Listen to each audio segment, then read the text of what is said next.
जिंदगी बड़ी होनी चाहिए, लंबी नहीं। ये डायलॉग अगर किसी के जीवन पर सटीक बैठता है तो वो है शहीद आजम भगत सिंह। मात्र 23 साल की उम्र में भारत माता की जय का नारा लगाते हुए फांसी के फंदे पर झूलने वाले वीर भगत सिंह इतना शानदार जिए कि आज भी पूरी दुनिया उन्हें याद करती है। भगत सिंह भारत की आजादी के वो एक अहम किरदार हैं जिन्होंने मात्र 23 साल की उम्र में अपना किरदार निभाकर खुशी खुशी फांसी के फंदे को चूम लिया। लेकिन जाने से पहले उन्होंने हर एक भारतीय के अंदर अपने देश की आजादी के प्रति जोश और जुनून का जज्बा भर दिया। 23 मार्च 1931 ये वो दिन था जब भगत सिंह को फांसी दी जानी थी। पूरे भारत में भगत सिंह की फांसी रोकने को लेकर प्रदर्शन हो रहे थे। ब्रिटिशर्स घबराए हुए थे कि कहीं प्रदर्शनकारी हावी ना हो जाए और फांसी को टालना ना पड़े, और इस कारण भगत सिंह को कोर्ट के द्वारा तय की गई तारीख से पहले ही फांसी दे दी जाती है। भगत सिंह तो कुर्बान हो गए, लेकिन देश के हर युवा की आंखों में आजादी का सपना छोड़ गए। भगत सिंह ने एक बार कहा था कि मेरे खून का एक एक कतरा इंकलाब लाएगा, जो वाकई सच साबित हुआ। एक तरफ भगत सिंह को फांसी हुई और वहीं दूसरी ओर भारत की सड़कों पर भगत सिंह के सपने को पूरा करने के लिए देश का हर नौजवान अंग्रेजों की जड़ें हिलाने के लिए निकल पड़ा। देश में हर तरफ आजादी के लिए आवाज उठने लगी, जिस कारण भगत सिंह की मृत्यु के ठीक 16 साल बाद भारतीयों ने अंग्रेजों को भारत छोड़ने पर मजबूर कर दिया। भगत सिंह देश की आजादी के लिए इस कदर दीवाने थे कि उनके अंदर बचपन से ही एक वीर क्रांतिकारी जाग उठा था। मात्र 12 साल की उम्र में भगत सिंह ने जलियांवाला बाग का खौफनाक मंजर देखकर ठान लिया था कि वो उन मासूमों की जान का बदला अंग्रेजों से लेकर रहेंगे। ब्रिटिशर्स से बदला लेने के लिए भगत सिंह ने असेंबली में जो बम फोड़ा था, उसकी आवाज ने अंग्रेजों के परखच्चे उड़ा दिए थे। भगत सिंह एक ऐसे फ्रीडम फाइटर थे जिन्होंने जेल में जाकर भी अंग्रेजों के खिलाफ अपनी बगावत नहीं छोड़ी और वहाँ भी सभी कैदियों में क्रांति पैदा कर दी। कई महीनों तक हंगर स्ट्राइक करने के बाद भी उनका जुनून कम नहीं हुआ और लगातार 116 दिनों तक फास्ट रखकर भगत सिंह ने अंग्रेजों से अपनी बात मनवा ली थी। तो चलिए जानते हैं कि आखिर कौन थे भगत सिंह, क्यों इन्हें फांसी दी गई और केवल 23 साल की उम्र में इन्होंने ऐसा क्या कर दिया कि लोग आज भी इनके कायल है। 28 सितंबर 1907 ये वो दिन था जब भारत को अपना वीर सपूत मिला था। इस दिन बंगा नाम के गांव में भगत सिंह का जन्म हुआ था। ये गांव आज के समय में पाकिस्तान में आता है, लेकिन भारत के विभाजन से पहले ये ब्रिटिश इंडिया के पंजाब प्रोविंस के लायलपुर डिस्ट्रिक्ट में आता था। भगत सिंह का जन्म एक सिख फैमिली में हुआ था जो भारत की आजादी के लिए लड़ रही थी। अपने परिवार में भगत अपने माता पिता की दूसरी संतान थे। इनके पिता का नाम किशन सिंह संधू और माँ का नाम विद्यावती था। इनके जन्म के समय इनके पिता और अंकल अजीत सिंह पॉलिटिक्स में काफी एक्टिव थे और वक्त वक्त पर ब्रिटिशर्स के खिलाफ होने वाले मूवमेंट्स में भाग लिया करते थे। कैनाल कॉलोनाइजेशन बिल और गदर मूवमेंट में भी इनके पिता और अंकल ने बढ़ चढ़कर भाग लिया था, जिस कारण इनको जेल की हवा भी खानी पड़ी थी। इवन जब भगत सिंह का जन्म हुआ था तब भी इनके पिता और अंकल कैनाल कॉलोनाइजेशन बिल के खिलाफ होने वाले प्रदर्शन में भाग लेने के कारण जेल में थे। लेकिन भगत सिंह के जन्म के कुछ दिनों बाद ही दोनों को जेल से रिहा कर दिया गया, जिस कारण सभी लोग भगत सिंह को काफी लकी मानते थे और इसी वजह से शुरुआत में इनका नाम भागो सिंह रखा गया था, यानी भाग्य वाला इंसान। पर वक्त के साथ इस नाम को बदलकर भगत सिंह कर दिया गया। इन्होंने बचपन से ही देश के साथ साथ अपने घर के लोगों में भी आजादी की आग देखी थी और इसी के चलते काफी कम उम्र में ही इनके सीने में भी आजादी की आग पैदा हो गई। भगत सिंह बचपन से ही ब्रिटिशर्स से नफरत करने लगे थे, जिसका एक परफेक्ट एग्जाम्पल इनके बालपन के दिनों में देखने को मिलता है। वो ऐसे कि एक बार इनके पिता खेत में बीज बो रहे थे, जिसे देखकर भगत सिंह ने अपने पिता से सवाल किया कि आप खेत में क्यों आते हो। इस पर उनके पिता ने कहा कि हम खेत में बीज बोने आते हैं ताकि ढेर सारी फसल होने पर अनाज मिल सके। जिसके बाद भगत सिंह ने अपने पिता की बात का जवाब देते हुए कहा कि पिताजी, फिर हम खेत में बंदूकें क्यों नहीं बोते? ऐसा करने से हमारे पास ढेर सारी बंदूकें होंगी जिनका इस्तेमाल हम अंग्रेजों के खिलाफ कर सकते हैं। छोटी सी उम्र में ही ऐसे विचार रखने वाले भगत सिंह ने अपने पिता को निशब्द कर दिया था, लेकिन इस इंसिडेंट से उनके पिता इतना तो समझ गए थे कि उनका बेटा बड़ा होकर एक दिन बहुत बड़ा स्वतंत्रता सेनानी बनेगा। भगत सिंह के बचपन में ही उनका भविष्य दिखता था। ये छोटी उम्र में भी ऐसे खेल खेलते थे जिनसे इनकी सोच का पता चलता था। खेल के तौर पर ये अपने दोस्तों को 2 गुटों में बांट दिया करते थे और एक को भारतीय और एक को अंग्रेज बनाया करते थे और दोनों को आपस में लड़वाया करते थे। बचपन से ही ये बड़े होकर इंडियन नेशनल मूवमेंट का पार्ट बनना चाहते थे, जिस कारण दिन दुनिया की खबरों पर भी इनकी नजरें काफी तेज हुआ करती थी। भगत सिंह पढ़ाई लिखाई में काफी अच्छे थे। इन्हें इंटेलिजेंट बच्चों की कतार में पहले नंबर पर खड़ा किया जाता था। इन्हें पढ़ने का काफी शौक था, जिस कारण इन्होंने अपनी 5वीं तक की पढ़ाई गांव में ही की। लेकिन जब स्कूल बदलने का समय आया तो इन्होंने लाहौर के ब्रिटिश हुकूमत वाले स्कूल में दाखिला लेने से साफ मना कर दिया। ये कभी भी ब्रिटिशर्स को किसी भी तरह से सपोर्ट नहीं करना चाहते थे, जिस कारण जिद करके इन्होंने दयानंद एंग्लो वैदिक हाई स्कूल में अपना एडमिशन करवा लिया। स्कूल के दिनों में भी भगत सिंह अंग्रेजों की हर गतिविधियों पर नजर रखते थे। एक दिन भगत सिंह अपने स्कूल में पढ़ रहे थे और तभी इन्हें जलियांवाला बाग मैसेकर के बारे में पता चला। 13 अप्रैल 1919 को अंग्रेजों ने जलियांवाला बाग में पीसफुली प्रोटेस्ट कर रहे लोगों को चारों ओर से घेरकर मौत के घाट उतार दिया था। अंग्रेजों ने जलियांवाला बाग का मेन गेट बंद करवाकर चारों ओर से अपने सिपाहियों से बड़ी बेरहमी के साथ बाग में मौजूद सभी लोगों के ऊपर गोलियां बरसवा दी थी। लोगों के पास मरने के अलावा और कोई चारा नहीं था, क्योंकि वहां भागने के लिए कोई जगह नहीं थी। हालांकि उस बाग में एक कुआं था, जहां कई लोगों ने गोलियों से बचने के लिए छलांग लगा दी थी, लेकिन फिर भी कोई नहीं बच पाया। बाग में मौजूद लगभग 1500 लोगों में 379 लोगों की ऑन द स्पॉट मौत हो गई थी और करीब 1200 लोगों को भारी घाव आए थे। इस इंसिडेंट ने पूरे देश में एक आक्रोश पैदा कर दिया था। इस मैसेकर से भगत सिंह इतना आहत हुए थे कि केवल 12 साल की उम्र में घर पर बिना बताए स्कूल से सीधे जलियांवाला बाग की ओर निकल गए और करीब 12 मील पैदल चलकर वहां पहुंच गए, जिसके बाद इन्होंने खून से लथपथ वहां की मिट्टी को एक बोतल में रखा और घर चले गए। इस दिन भगत सिंह ने कसम खाई थी कि भारत के हर मासूम के खून के कतरे कतरे का बदला वो अंग्रेजों से लेंगे। वैसे भगत सिंह की वीरता की कहानियां और किस्सों को और गहराई से जानने के लिए आप कुकू एफएम पर भगत सिंह की इस बायोग्राफी और जेल डायरी को सुन सकते हैं, जहां आप न केवल भगत सिंह के जीवन के बारे में जान सकते हैं, बल्कि उनके जीवन की कई अनसुनी कहानियों को भी सुन सकते हैं। इस ऑडियो बुक का लिंक आपको डिस्क्रिप्शन में मिल जाएगा, जिसके जरिए आप इस ऑडियो बुक को इजीली एक्सेस कर सकते हैं। अगर आप कुकू एफएम के बारे में नहीं जानते हैं तो बता दें कि कुकू एफएम पर कई ऐसे ऑडियो बुक्स अवेलेबल हैं जो आपके लिए नॉलेजेबल होने के साथ साथ एंटरटेनिंग भी है। शुरुआत में पूरे 7 दिन इन ऑडियो बुक्स को सुनने के लिए आपको कोई पैसा भी नहीं देना होगा, क्योंकि कुकू एफएम आपको पूरे 7 दिन का फ्री ट्रायल देता है, जहां आप विकास, करियर, फाइनेंशियल गाइडेंस और नॉलेज जैसे तमाम कंटेंट को एक्सेस कर सकते हैं। इस 7 दिन के फ्री ट्रायल में आपको 5000 से भी ज्यादा शोज का एक्सेस मिलेगा और 7 दिन के ट्रायल के बाद आपको इनके सब्सक्रिप्शन से चार्ज किया जाएगा। तो देर किस बात की है, कुकू एफएम का फायदा उठाए और अपने परिवार वालों को भी सजेस्ट करें। डिस्क्रिप्शन में दिए गए लिंक को जरूर देखें। जलियांवाला बाग मैसेकर के बाद महात्मा गांधी ने ब्रिटिशर्स के खिलाफ 1 अगस्त 1920 को नॉन कोऑपरेशन मूवमेंट की शुरुआत कर दी, जिसके तहत अब भारत के लोग ब्रिटिश और ब्रिटिशर्स से जुड़ी हर चीज का बहिष्कार करने वाले थे।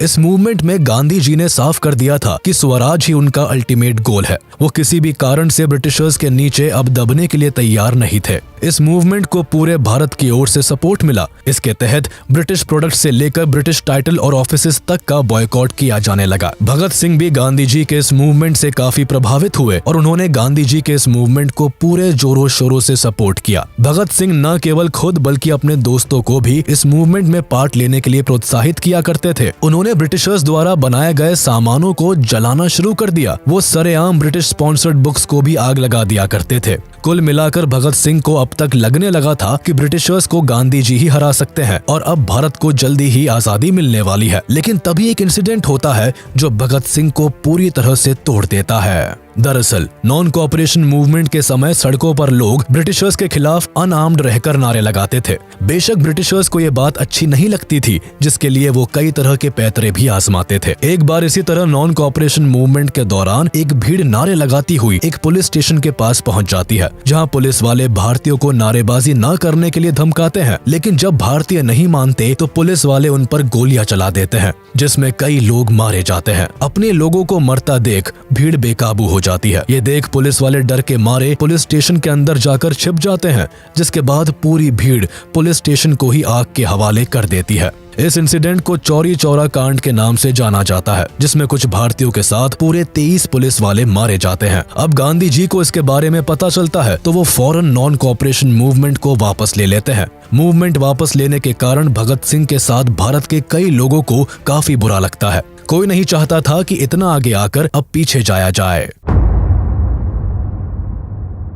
भगत सिंह गांधी जी के असहयोग आंदोलन को वापस लेने के डिसीजन से काफी परेशान हो गए थे। आजादी के जो सपने वो देख रहे थे वो अब उन्हें बिखरे हुए लग रहे थे। यही से भगत सिंह ने खुद कुछ कर दिखाने के बारे में सोचा, क्योंकि वो जानते थे कि हाथ पर हाथ रखकर बैठने से कुछ नहीं होने वाला। 12 फरवरी 1922 को गांधी जी ने नॉन कोऑपरेशन मूवमेंट को वापस लिया था, जिसके बाद 1923 में भगत सिंह ने लाहौर के नेशनल कॉलेज में दाखिला लिया, जिसकी स्थापना लाला लाजपत राय ने की थी। कॉलेज में एडमिशन लेने के साथ ही भगत सिंह ने अपनी सोच को और उजागर करना शुरू कर दिया। ये कई तरह की किताबें पढ़ा करते थे, ये सोशलिज्म के समर्थक थे और अपनी एक अलग निगाह से दुनिया को देखा करते थे। बचपन से ही इनमें एक क्रांतिकारी था जो अंग्रेजों की तानाशाही के खिलाफ बगावत करता था। कॉलेज में ये दिन के समय पढ़ा करते थे और शाम को अपने दोस्तों के साथ देश में चल रहे कई मुद्दों पर डिबेट किया करते थे। ये कई रेवोल्यूशनरीज के बारे में पढ़ा करते थे और उनकी विचारधाराओं को खुद से जोड़ने की कोशिश करते थे। हालांकि एक तरफ जहां भगत सिंह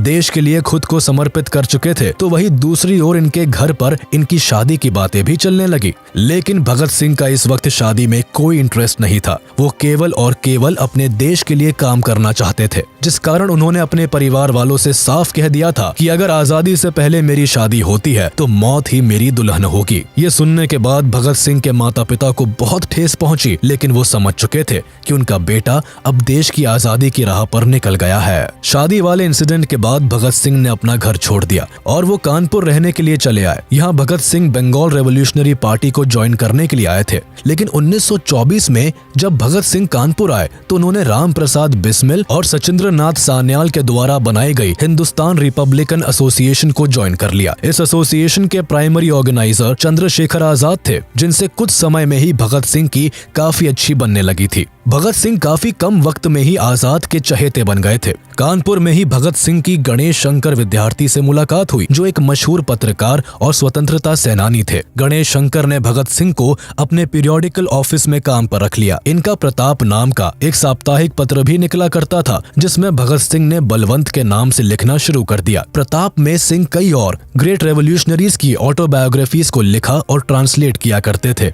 पूरा देश इनके लिखने के तरीके को काफी पसंद किया करता था। यह वही समय था जब भगत सिंह के थॉट प्रोवोकिंग आर्टिकल से इम्प्रेस होकर सचिंद्र नाथ सान्याल ने उन्हें चंद्रशेखर आजाद से मिलवाया था। कुल मिलाकर भगत सिंह का छोटा पर काफी सक्सेसफुल जर्नलिस्टिक करियर रहा, जहां इन्होंने कई मैगजीन्स के साथ मिलकर काम किया और काफी नाम कमाया। इन्होंने कीर्ति, प्रताप, वीर अर्जुन, मतवाला, प्रभा और वंदे मातरम जैसी मैगजीन्स और न्यूज़पेपर्स के लिए काम किया था और हर जगह से इन्हें काफी प्रशंसा मिली। हर कोई इनके लेख का कायल था। इनकी पर्सनैलिटी की तरह इनका लिखने का अंदाज भी जरा हटकर था। ये अपनी लिखने की ताकत से ही ब्रिटिशर्स के पुर्जे हिला दिया करते थे। इनका लिखा हुआ पढ़ने भर से ही देश की जनता में अंग्रेजों के खिलाफ लड़ने की एक शक्ति पैदा हो जाती थी। इनके लिखे कई आर्टिकल्स को तो अंग्रेजों ने बैन भी करवा दिया था। अंग्रेज अब तक भगत सिंह को पहचानने लगे थे, लेकिन भगत सिंह कहाँ किसी से डरने वालों में से थे। वो तो बस अपने लक्ष्य की ओर बढ़ रहे थे। हालांकि 1925 में सिंह वापस से लाहौर चले गए।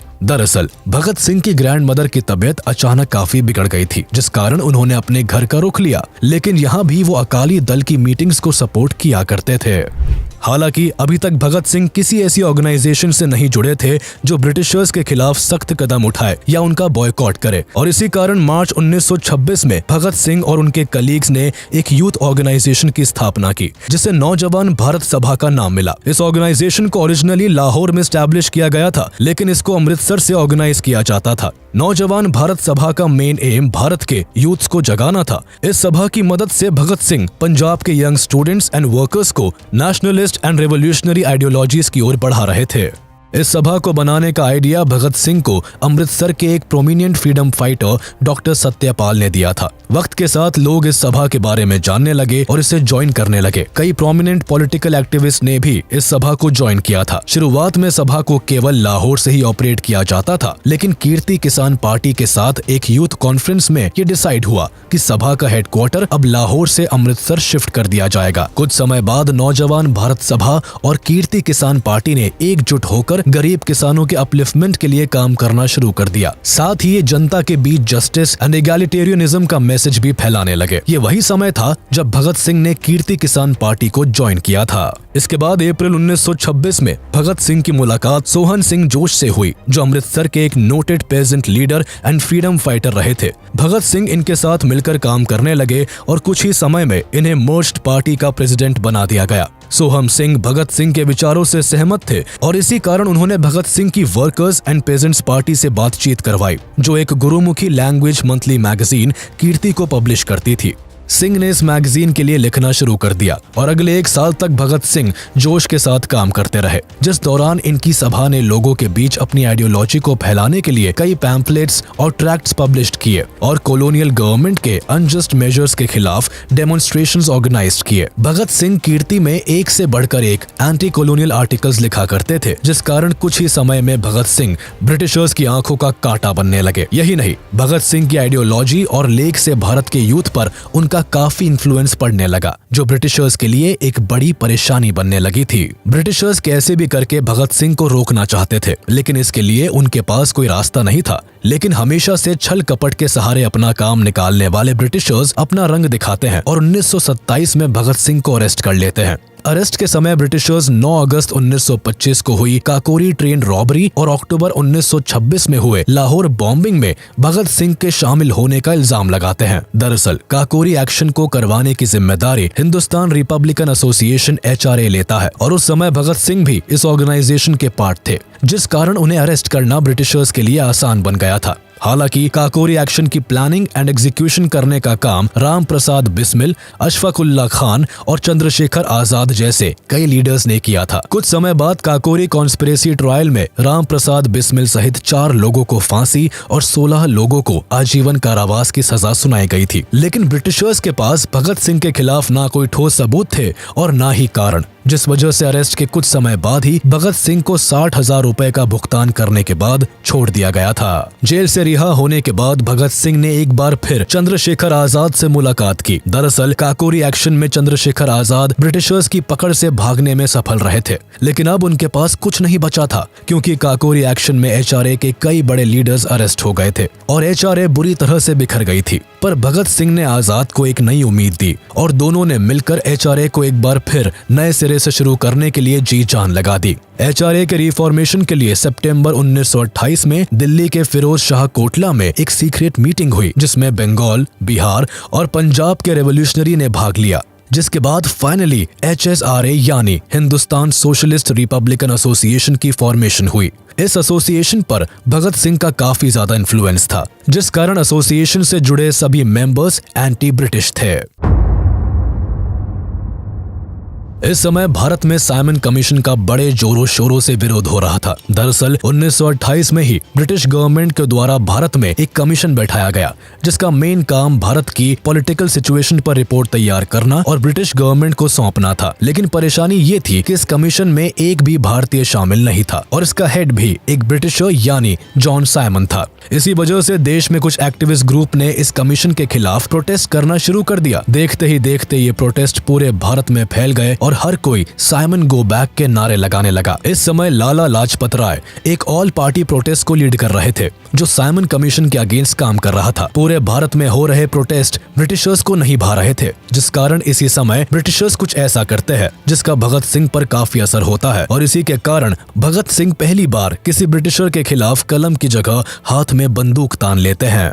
दरअसल प्रोटेस्ट को लीड करते हुए लाला लाजपत राय लाहौर के एक रेलवे स्टेशन की ओर अपना रुख करते हैं, लेकिन पुलिस उन्हें और सभी प्रोटेस्टर्स को रेलवे स्टेशन पर जाने से रोकती है, जिस कारण सिचुएशन काफी गर्म हो जाती है। पर तभी superintendent of police James A Scott सभी पुलिस ऑफिसर्स को प्रोटेस्टर्स पर लाठी चार्ज करने का ऑर्डर दे देते हैं, जिसके बाद पुलिस वाले सभी प्रोटेस्टर्स पर अंधाधुन लाठी बरसाना शुरू कर देते हैं। इस लाठी चार्ज में कई प्रोटेस्टर्स घायल हो जाते हैं, लेकिन लाला लाजपत राय की सबसे बुरी हालत होती है, क्योंकि स्कॉट का मेन टारगेट लाला लाजपत राय ही होते हैं। पुलिस वाले राय को लाठी से इतना मारते हैं कि इन्हें हॉस्पिटल में एडमिट करवाना पड़ता है, जहां इंजरीज के कारण 17 नवंबर 1928 को लाला लाजपत राय की मौत हो जाती है। लाला लाजपत राय की मौत के बाद डॉक्टर्स भी इस बात को कंफर्म करते हैं कि सेवरल इंजरीज के कारण ही राय की मौत हुई है। हालांकि बाद में जब यूनाइटेड किंगडम पार्लियामेंट में राय की मौत का मुद्दा उठाया जाता है तो ब्रिटिश गवर्नमेंट राय की मौत में खुद को निर्दोषी बताती है।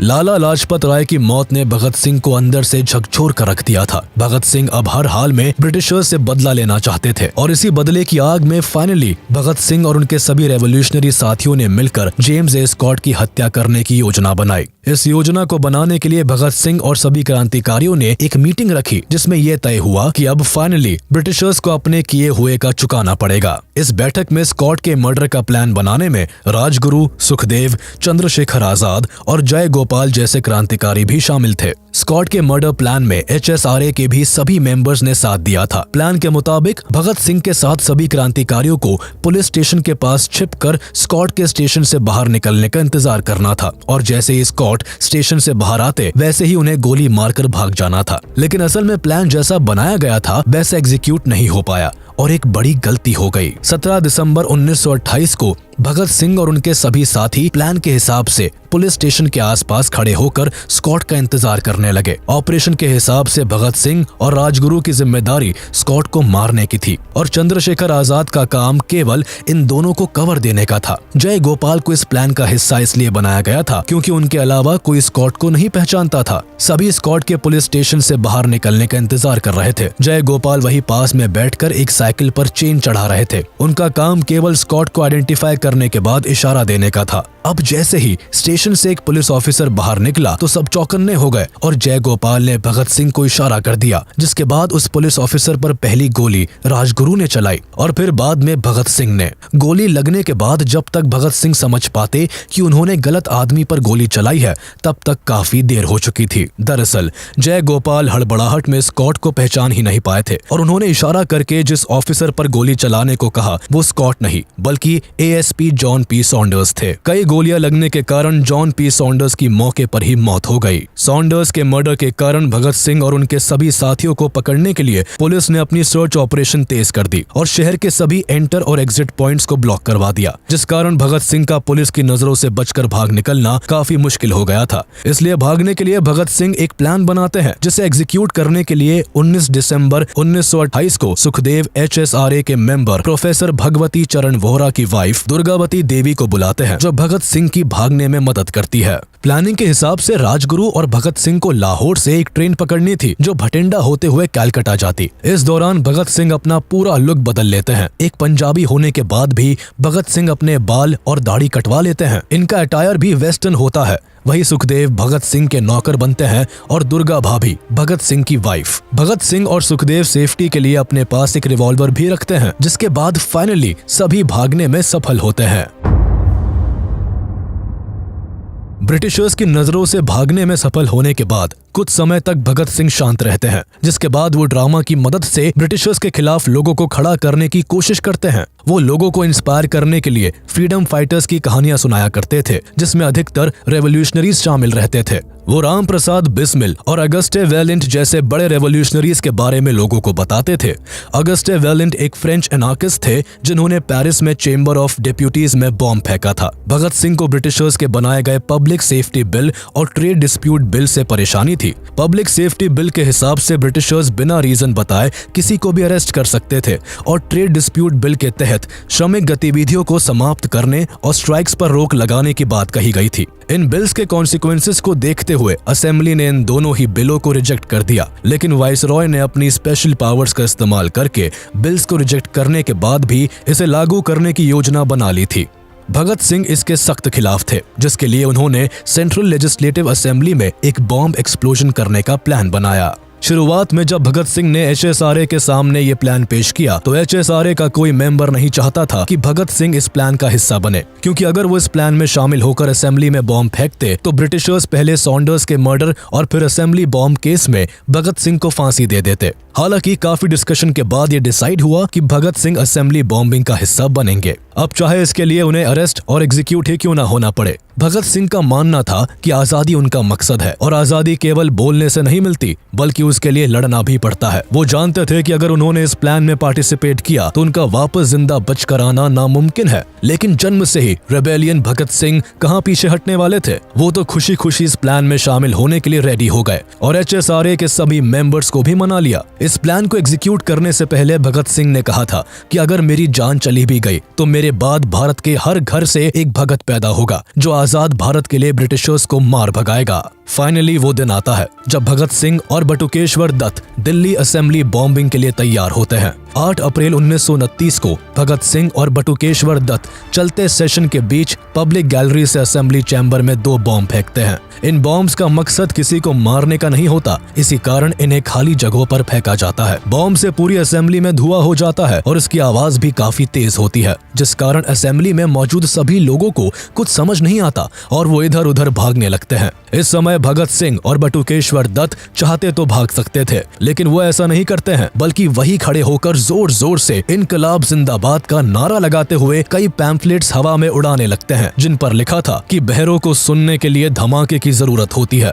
इसके बाद दोनों खुद को पुलिस के हवाले कर देते हैं। अरेस्ट होने का मेन मकसद कोर्ट ट्रायल्स के जरिए अपनी बातों को पूरे हिंदुस्तान के कानों तक पहुंचाना था, जिससे सभी भारत की आजादी की लड़ाई में बढ़ चढ़कर हिस्सा ले। अरेस्ट के कारण फाइनली पिछले 1 साल से ब्रिटिशर्स को जिसकी तलाश थी वो आज उनके हाथ लग जाता है। अरेस्ट करने के बाद भगत सिंह और बटुकेश्वर दत्त को लाहौर के बॉस्टल जेल में डाल दिया जाता है, जहां 10 जुलाई 1929 को दोनों के ऊपर मुकदमा शुरू होता है। 7 मई 1929 को भगत सिंह और बटुकेश्वर दत्त पर 2 केसेस के लिए ट्रायल्स चलते हैं, जिसमें एक असेंबली बॉम्ब केस के लिए और दूसरा सॉन्डर्स मर्डर के लिए। दोनों ट्रायल्स में भगत सिंह अपनी साइड से कॉन्फिडेंट रहते हैं, लेकिन ब्रिटिशर्स को तो कैसे भी करके भगत सिंह को फांसी देनी थी। ट्रायल्स की शुरुआत में भगत सिंह और दत्त अपने केस को बहुत सीरियसली लड़ते हैं, लेकिन वक्त के साथ इन्हें समझ आने लगता है कि वो चाहे कितनी भी कोशिश क्यों ना कर ले, ब्रिटिशर्स उन्हें अब जेल से घर वापस कभी नहीं जाने देंगे। ट्रायल्स की शुरुआत में बटुकेश्वर दत्त की ओर से अफसर अली केस को लड़ते हैं, तो वही भगत सिंह अपना केस खुद लड़ने का फैसला लेते हैं। भगत सिंह स्टार्टिंग से ही अपना स्टैंड क्लियर करते हुए चलते हैं। वो रेवोल्यूशनरीज के बारे में कहते हैं कि जब अग्रेसिवली तरीके से फोर्स का इस्तेमाल किया जाता है तो वो वायलेंस और अनजस्टिफाइबल कहलाता है, लेकिन जब किसी लेजिटिमेट कॉज को आगे बढ़ाने के लिए इसका इस्तेमाल किया जाता है तो इसका अपना मॉरल जस्टिफिकेशन होता है। ब्रिटिशर्स के खिलाफ भगत सिंह के रवैये को देखते हुए अंग्रेज वही करते हैं जो उनसे एक्सपेक्टेड था। कोर्ट किसी भी सूरत में रेवोल्यूशनरीज के द्वारा किए गए कामों को सही नहीं बताती और मैलिशियस एंड अनलॉफुल इंटेंट का हवाला देते हुए भगत सिंह और दत्त को गलत ठहराती है। कोर्ट के अलावा पॉलिटिकल बॉडी की ओर से भी असेंबली बॉम्बिंग को क्रिटिसाइज किया जाता है। ट्रायल्स के दौरान ही HSRA की बॉम्ब बनने वाली जगहों पर पुलिस रेड डाल देती है, जिसमें एसोसिएशन के कई प्रोमिनेंट रेवोल्यूशनरीज अरेस्ट हो जाते हैं। इस रेवोल्यूशनरीज में 21 से भी ज्यादा HSRA के मेंबर्स होते हैं, जिनमें राजगुरु, जतेंद्र नाथ दास, सुखदेव, किशोरी लाल और जय गोपाल शामिल होते हैं। पर यहाँ परेशानी तब आन पड़ती है जब पुलिस के कहने पर HSRA के 3 मेंबर्स गवर्नमेंट के अप्रूवर्स बन जाते हैं। भगत सिंह को फंसाने की साजिश रच रहे ब्रिटिशर्स मौका पाते ही अपने काम पर लग जाते हैं और फणींद्र नाथ घोष, हंसराज बोहरा एंड जय गोपाल को भगत सिंह के खिलाफ कोर्ट में गवाही दिलवा देते हैं। इनकी गवाही से भगत सिंह को काफी सदमा लगता है, लेकिन फिर भी वो खुद को संभालते हैं और आखिरी सांस तक लड़ते हैं। गवाही मिलने के बाद ब्रिटिशर्स भगत सिंह और उनके साथियों के ऊपर मेनली 3 केसेस को हाईलाइट करके डिसीजन दिलवाते हैं, जिनमें Saunders murder, assembly bombing and bomb manufacture के केस शामिल होते हैं। 10 जुलाई 1929 को सभी ट्रायल्स एक स्पेशल सेशंस कोर्ट में होते हैं, जहां 28 एक्यूज रेवोल्यूशनरीज के अगेंस्ट सजा सुनाई जाती है। ये ट्रायल पूरी तरह से बायस्ड होता है। कोर्ट हार्डली ही स्टैंडर्ड लीगल राइट्स प्रिंसिपल का इस्तेमाल करते हुए अपना डिसीजन सुनाता है और भगत सिंह, राजगुरु और सुखदेव को कैपिटल पनिशमेंट दी जाती है। भगत सिंह और उनके साथियों की फांसी रोकने के लिए कई नेशनल लीडर्स ब्रिटिशर्स से रिक्वेस्ट करते हैं, लेकिन कोई फायदा नहीं होता है, क्योंकि किसी भी सूरत में ब्रिटिशर्स भगत सिंह की कैपिटल पनिशमेंट को कम ना करने की ठान लेते हैं। हालांकि बात जब रिक्वेस्ट करने से नहीं बनती तो HSRA के अटर्नीज भगत सिंह को बचाने के लिए हेबियस कॉर्पस पिटीशन को फाइल करते हैं, लेकिन इसे भी जज विस्काउंट ड्यूनेडिन के द्वारा डिनाई कर दिया जाता है। भारत के कई लीडर्स भगत सिंह को बचाने की पूरी कोशिश करते हैं, लेकिन चाहकर भी कोई फांसी को नहीं रोक पाता। इवन जेल में रहने के दौरान भगत सिंह के पिता उन्हें लिखते भी है कि वो उन्हें बचाने के लिए पूरी कोशिश कर रहे हैं और अब वो लेटर लिखकर ब्रिटिश गवर्नमेंट से भगत सिंह को फांसी न देने की रिक्वेस्ट करेंगे। लेकिन भगत सिंह अपने पिता को साफ शब्दों में लिखकर साफ कर देते हैं कि उन्हें किसी की मर्जी की जरूरत नहीं है और जिस रास्ते पर वो है, ये रास्ता उन्होंने अपने लिए खुद चुना है। डेथ सेंटेंस सुनाने के बाद भगत सिंह और उनके साथियों को दिल्ली जेल से शिफ्ट करके सेंट्रल जेल मियानवाली भेज दिया जाता है। यहाँ जब भगत सिंह आते हैं तो वो इंडियन प्रिजनर्स और यूरोपियन प्रिजनर्स में हो रहे डिस्क्रिमिनेशन को देखकर दंग रह जाते हैं। इस जेल में भारतीय कैदियों की हालत बद से बदतर होती है। उन्हें ना ठीक तरह से खाना दिया जाता था और ना पानी, न उनके सोने की कोई साफ जगह थी और ना ही रहने की। भगत सिंह ने उस जेल में रह रहे भारतीयों की हालत को सुधारने के लिए ब्रिटिशर्स से मांग करनी शुरू कर दी। इन मांगों में इक्वालिटी के साथ food standards, clothing, toiletries, hygienic necessities और बुक्स एंड डेली न्यूज़पेपर की डिमांड की गई थी। इसके साथ ही भगत सिंह ने पहले ही ब्रिटिशर्स को ये साफ कर दिया था कि जेल में वो किसी तरह की फोर्स्ड मैनुअल लेबर और अनडिग्निफाइड वर्क को नहीं करेंगे। हालांकि ब्रिटिशर्स ने भगत सिंह की बेसिक नेसेसिटीज को भी नहीं माना, जिसके बाद भगत सिंह ने सबसे ज्यादा 116 दिनों तक हंगर स्ट्राइक करके हिस्ट्री का एक रिकॉर्ड बना देते हैं। इस समय भगत सिंह हंगर स्ट्राइक करके ब्रिटिशर्स से जेल में रह रहे भारतीयों के लिए इक्वालिटी और बेसिक नीड्स की डिमांड कर रहे थे। शुरुआत में ब्रिटिशर्स ने भगत सिंह की हंगर स्ट्राइक को हल्के में लिया, लेकिन जब भगत सिंह और उनके साथी दिन रात भूखे रहने लगे तो ब्रिटिशर्स के डर के मारे कान खड़े हो गए, क्योंकि देश में जब लोकल लोगों को भगत सिंह और उनके साथियों के स्ट्राइक के बारे में पता चला तो वो बाहर से ही भगत सिंह को और ज्यादा सपोर्ट करने लगे। लोगों का आक्रोश देखते हुए ब्रिटिशर्स को डर सताने लगा कि कहीं भूख के मारे भगत सिंह की जान चली गई तो उनके लिए बड़ी परेशानी हो जाएगी, जिस कारण ब्रिटिशर्स ने शाम दाम दंड भेद हर तरह के पैतरे आजमा कर भगत सिंह और उनके दोस्तों की हंगर स्ट्राइक को भंग करने की कोशिश की, लेकिन किसी ने भी खाने का एक निवाला भी गले के नीचे नहीं उतारा। जिसके बाद लगातार 63 डेज तक भूखे रहने के कारण इस स्ट्राइक में जतेंद्र नाथ दास की सितंबर 13, 1929 को भूखे रहने के कारण मौत हो गई। दृढ़ संकल्प का ऐसा नजारा देखते हुए पूरे नेशन ने जतेंद्र नाथ दास को सम्मान दिया था। यही नहीं, इस स्ट्राइक के सपोर्ट में गोपी चंद भार्गव और मोहम्मद आलम ने पंजाब लेजिस्लेटिव काउंसिल से विड्रू कर लिया था।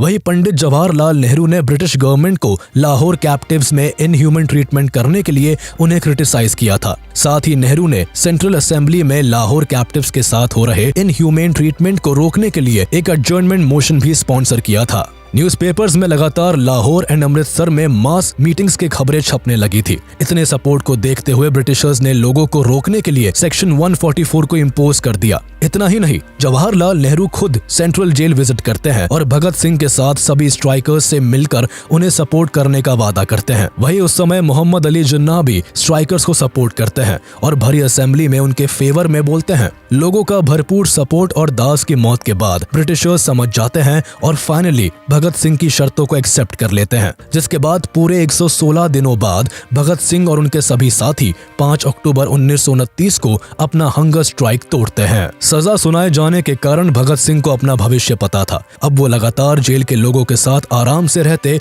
और उनके सुख दुख में उनका साथ देते। केवल भगत सिंह ही नहीं, बल्कि जेल में रहने वाले हर भारतीय को भगत सिंह ने इस कदर बदल दिया था कि सभी प्रिजनर्स अब पेट्रियोटिक स्लोगन्स गाने लगे थे। इन सभी प्रिजनर्स को जो गाना सबसे प्रिय था वो था मेरा रंग दे बसंती चोला, माँ मेरा रंग दे बसंती चोला, जिसे भगत सिंह आए दिन गुनगुनाया करते थे। इन सब के अलावा अपने आखिरी दिनों में जेल में भगत सिंह कई किताबें पढ़ते और लेटर्स लिखते। इस समय वो कई बड़े बड़े रेवोल्यूशनरीज को पढ़ा करते थे। भगत सिंह लिखने के साथ साथ बोलते भी काफी अच्छा थे। वो जब भी बोलते तो आसपास के सभी लोग उनकी बातों को ध्यान से सुनते। इवन जेल में काम करने वाले पुलिस ऑफिसर्स भी भगत सिंह को बहुत पसंद किया करते थे।